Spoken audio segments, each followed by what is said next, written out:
Hello everybody, this is Matt here, and I'm back with another April Fool's chess video, the favorite movies edition. Last year I was pretty content with how my April Fool's video turned out. I thought it was pretty funny, and I was able to say my jokes without laughing. Hopefully I'll be able to do the same this year. I also aim to keep my jokes as clean as possible and funny at the same time. This is the agenda of what I'll be covering in today's video. First, starting off with the introduction and purpose, and then my favorite movies integrated with chess jokes, and also include explanations for those that are necessary, and I also included lessons for most of them. And then finally, the credits and acknowledgements, and then the closing statements. My purpose of this video is to integrate jokes from my favorite movies growing up as a kid with chess jokes. As a spoiler, they're mainly Disney movies, and only 2 of them are non-Disney. And looking back, they have a huge impact on me as a chess player and the person that I am today. I was heavily inspired by my April Fool's video last year and my Demon Fruit Punch Chess series, which is still ongoing. And you can read more about my Demon Fruit Punch Chess series and why I started that in my Demon Fruit Punch Chess Insta, and I started that on October 13th, 2023. And this video contains additional jokes to my 25 Demon Fruit Punch Chess series jokes that I hope to make before October 13th later this year. Now, I'm really confident that I can achieve my goal of making 25 Demon Fruit Punch chess jokes before that day. Without further ado, let's get started on the first chess joke, the Toy Story chess joke. Buzz Lightyear captured the obnoxious toy in a critical moment and saved Woody's life, showing their diagram in the second Toy Story movie. I think that Buzz is also a strong GM-level chess player, and why is that? Feel free to pause. And the answer is because he can calculate to infinity and beyond. There's not really much to explain on this, but that's Buzz Lightyear's catchphrase, to infinity and beyond. And also, many super strong GM level players can calculate many moves ahead.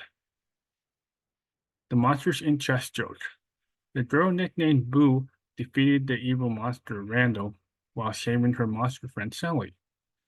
What chess opening should she have also used to teach Randall a valuable lesson? Feel free to pause. And the answer I'm looking for is the Budapest opening. The Budapest opening shown in the diagram to the right is aggressive and it leads to dynamic positions. White can get busted if he or she underestimates it. And there are also some fun traps involved. Randall got the checkmate pastor moment right in his face. And this is an important lesson to take away from this. Never think that females are inferior in the world, especially the chess world. Since chess does not discriminate based on gender, race, background, or any other factors.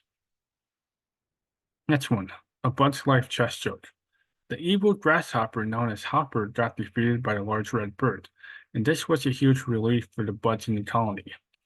What chess moves should the buds in the colony have shouted as Hopper succumbs to his demise? Feel free to pause. And the answer I'm looking for is 1. F4, ultra brilliant move, checkmate pastor. And Hopper has a phobia of birds shown in the movie, and he ends up being eaten by the large red bird.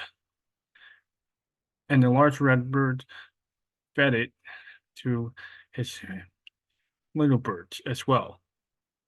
And diagram shown on the right is known as the birch opening. The birch opening is aggressive and is unorthodox. The only downside of this is the diagonal shown in green arrow is weakened. And I can tell you, I do not fear this opening because I'm not afraid of birds. I'm also very confident that I'm able to at least equalize or get a better position with the black pieces against this opening. However, I'm really afraid of little kids, especially when they scream and cry for no reason and I don't understand why. This is a bit off topic, but I still have to make my reaction video, the screaming children in public one. And I said I would do that in my birthday list last year. And hopefully I can do that soon after this video. Okay, next one. The Finding Nemo chess joke. The Zero Chill Shipbuilding Forest in a tournament playing an online chess match with some player with the username Nemo. Nemo lashes out an absurd looking move, but it's actually very good, and Zero Chills disconnects immediately. Then this happened. Zero Chills wrote this in the chat. Now share what he wrote. You clownfish. Horrible connection over here. Go get a job in a life. And Nemo is known as the clownfish in the Finding Nemo movie. The clown is drawing attention in a funny way, and the fish is known as the weak chess player. And players with zero chills are notorious for stalling, raging, and other bad stuff that I won't get into, and they mainly do that online. So be aware of phrases like trash and clown. And hopefully people with zero chills aren't obnoxious over the board. Next one, the Ratatouille chess joke. Skinner, the former head chef, and the health inspector got defeated by a bunch of rats led by Remy. Eventually, rats took over, and the original French restaurant changed to Ratatouille because, feel free to pause. And the answer I'm looking for is Skinner and the health inspector got cooked by the rat defense. Checkmate Pastor. The rat defense shown in the diagram to the right is objectively not the best opening for the black pieces, but it's highly underestimated. And the black pieces can get a large attack on the white pieces if white wastes time in development. But checkmate, Pastor. Skinner and the health inspector underestimated the rats, got thrown in the freezer, and probably froze. LMAO rip. And also a good lesson to take away from this is that anyone can cook just like anyone can be good at chess. And here's the bonus fun fact and joke I want to share.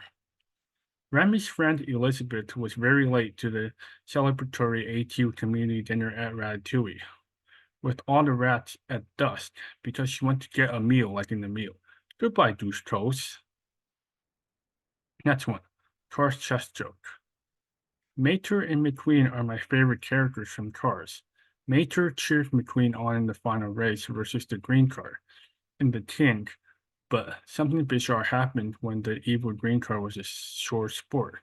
Should the green car have lost and been disqualified, and how should have McQueen and Mater teamed up afterwards to put the green car in its own place? Feel free to pause. And the answer is yes, because purposely knocking over the king means an automatic loss.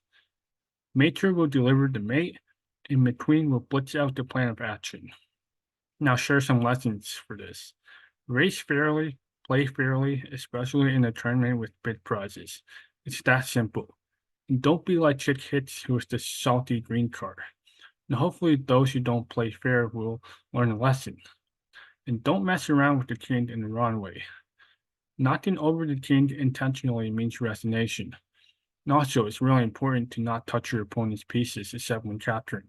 And don't do that, especially when it's their move. Don't knock over your opponent's pieces on purpose, or you can lose and forfeit. And it's also not up to you to decide whether your opponent should resign. Probably except when they're purposely stalling in lost positions. Another note to this that helped me in real life is that teamwork and integrity are greatly valued. Since McQueen sacrificed his winning chance to help the injured car knows the king finished. So it shows how good of a character that McQueen is and how strong of a heart he has. That's one, the Incredibles chess joke. Pastor Lee and the Superboy are having a chess match.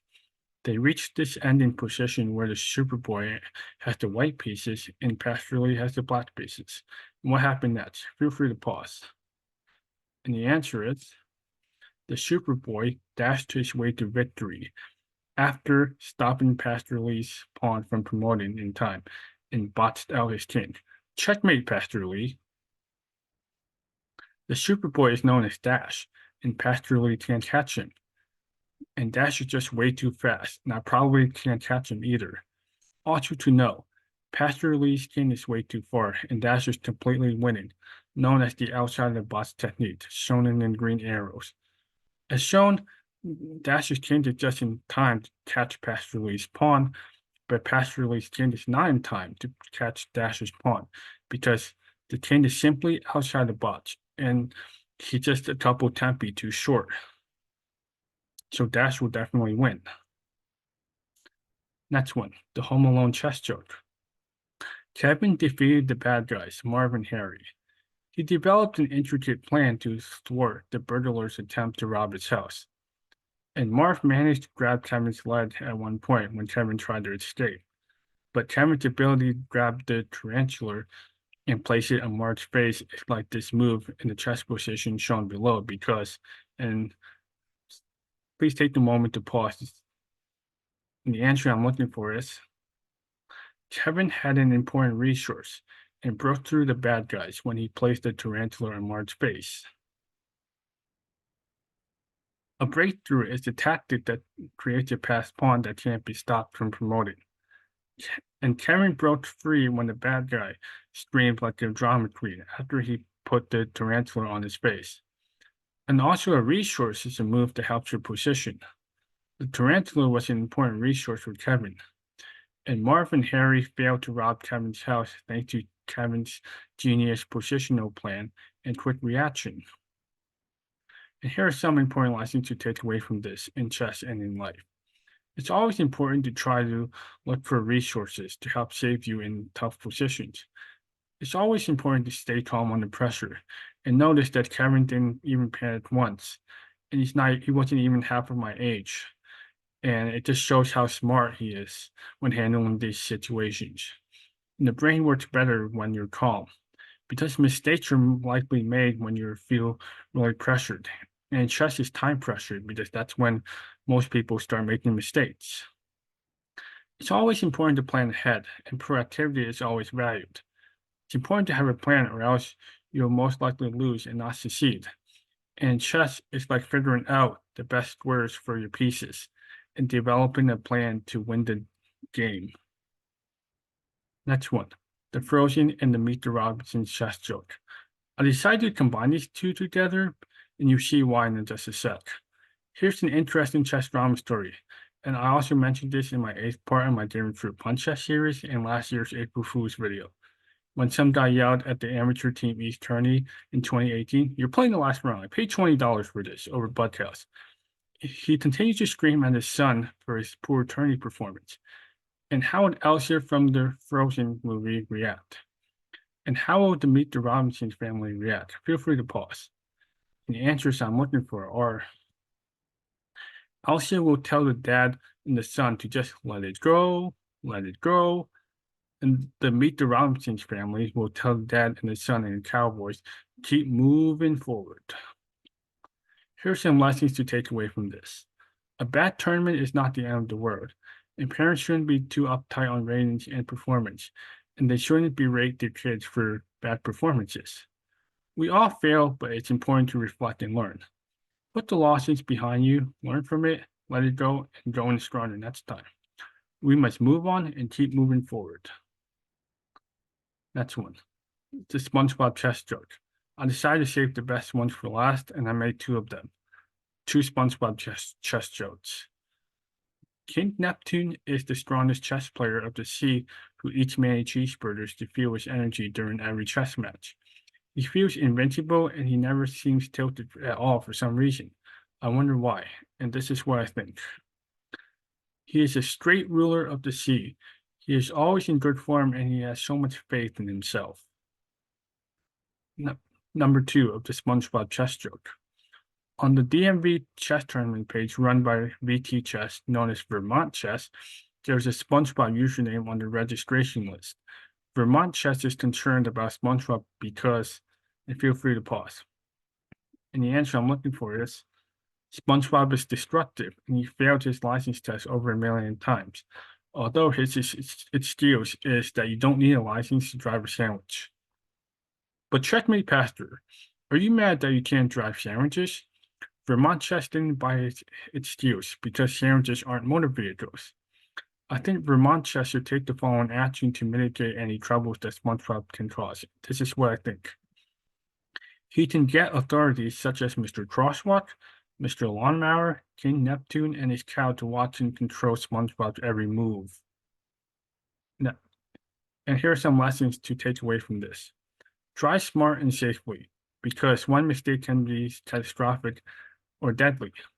It's always important to exercise caution and be careful when driving, just like when playing chess. It's important to calculate thoroughly, since one mistake in chess is severe enough to cost you the game, especially against very strong players at my level or above. That's all for the chess jokes. Now we move on to credits and acknowledgements. Special credits to the Impact Chess team for the following: that interesting chess Budhouse story that's been stuck in my head, The one that I talked about earlier, when some guy yelled, "You're playing the last round. I paid $20 for this," over Bughouse. And that witty LMAO rip catchphrase that's been stuck in my head for over a year. And I explained in my April Fool's video last year about how it originated. Thank you for giving me that idea. And it's really fair that I give you credit for it because I did use your phrase. And thank you all for the support. And special credit to my Demon Fruit Punch Chess Insta followers and Discord friends for the funny and positive vibes. References for the pictures. Thank you all for watching. I really had a fun time and I hope you enjoyed this.